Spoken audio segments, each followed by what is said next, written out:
Hermanos en Cristo, a Judas Iscariotes normalmente se le recuerda por una sola cosa: su traición a Jesús, la dolorosa entrega del Salvador por 30 monedas. Él fue uno de los 12 discípulos que vivieron con Jesús y lo siguieron durante sus 3 años en su predicación. Presenció el ministerio de Jesús, sus enseñanzas y sus muchos milagros. Él era el tesorero del grupo y usó esta posición de confianza para robar sus recursos. Él es aquel que Jesús menciona al responderle a Pedro, cuando muchos lo abandonan al no poder seguir su doctrina santa. ¿No los he elegido yo a ustedes, los 12? Y uno de ustedes es un diablo. Y luego, en la última cena, cuando el Señor hace mención de lo que sucederá en las próximas horas, revelando allí presente al traidor, todos muy entristecidos se ponen a decirse uno por uno: ¿acaso soy yo, Señor? Él responde: el que ha mojado conmigo la mano en el plato, ese me entregará. El Hijo del Hombre se va, como está escrito de él, pero ay de aquel por quien el Hijo del Hombre es entregado.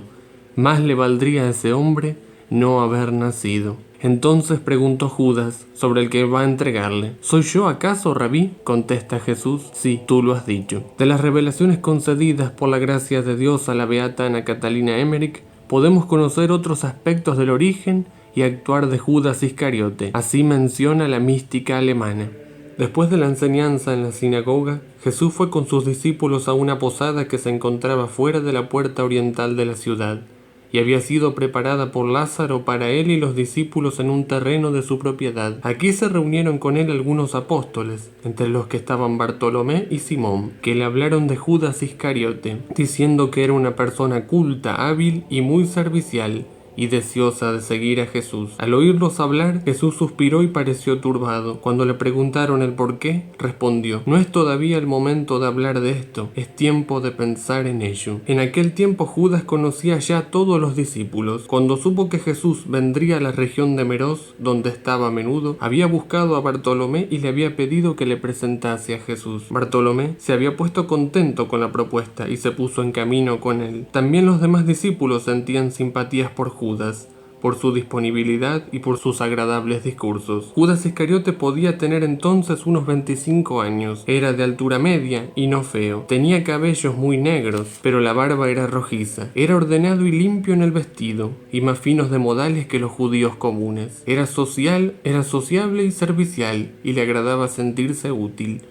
Contaba con gusto, confidencialmente, que había conocido a personas importantes y santas, pero era pedante con quien no lo conocía. Sin embargo, si alguien que sabía las cosas mejor que él lo acusaba de mentir, se retiraba con gran vergüenza. Codiciaba el dinero, los honores y los puestos de importancia. Deseaba la fama, una tarea importante, un papel de prestigio, sin saber bien, sin embargo, cómo conseguir todo esto. La persona de Jesús lo estimulaba mucho. Los discípulos estaban amparados.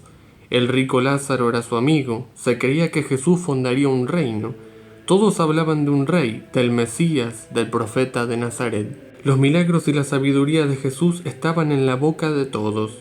Judas deseaba muchísimo entrar a formar parte del grupo de los discípulos y participar en su gloria, que creía terrena. Había recogido información sobre él y lo comentó por ahí. Conoció a varios discípulos y ahora finalmente había conseguido llegar cerca de Jesús. Judas también quería ser discípulo de Jesús porque no tenía un trabajo fijo y su cultura era incompleta, lo que le causaba una cierta inseguridad. Conoció un poco de cálculo y el comercio, pero el patrimonio recibido del padre naturalmente estaba agotándose.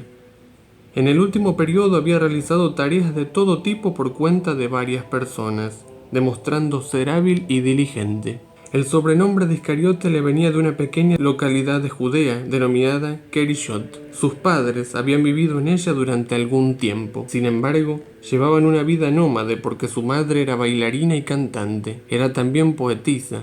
Componía melodías que después ejecutaba acompañándose con el arpa. Enseñaba a las chicas a bailar y facilitaba vestidos, maquillajes y ornamentos. Su marido no estaba con ella cuando quedó embarazada. Creo que su amante era un militar de la zona de Damasco, de este niño infeliz. pero cuando nació quiso liberarse de él inmediatamente, y por eso fue confiado a unos cónyuges acomodados pero sin hijos, que lo cuidaron y le dieron una educación. Después, Judas se manifestó más bien indócil, por eso decidió volver con su madre. Creo que el marido de su madre, un judío, cuando conoció su nacimiento, lo maldijo. Después de la muerte de los padres, vivió predominantemente en Keriyot con su tío Simón, curtidor, y se había dedicado al comercio. En aquel tiempo todavía no era malvado, pero era proclive a la mentira y tendía a la avaricia, y tenía un objetivo claro en la vida. No estaba alejado de la religión, es más, observaba atentamente todos los preceptos judíos. Me parece que era un hombre que, según las influencias, podría inclinarse al bien o al mal. Lo que tenía de bueno le venía de su padre natural. La madre no valía nada y había vivido siempre de intrigas y mentiras. A pesar de su habilidad y cordialidad, Judas tenía en la cara una expresión triste, debida a la secreta envidia de las fortunas ajenas. Al principio los discípulos eran agradables con él por su disponibilidad. Era en efecto muy servicial y además limpiaba sus sandalias. Era muy resistente al caminar e hizo largos viajes para la comunidad. Nunca lo vi realizar milagros. Era siempre muy celoso y envidioso, y hacia el final de la vida terrena de Jesús estaba cansado de andar siempre de un lado para otro y de obedecer, y cansado también del gran misterio que rodeaba al maestro, para él verdaderamente impenetrable.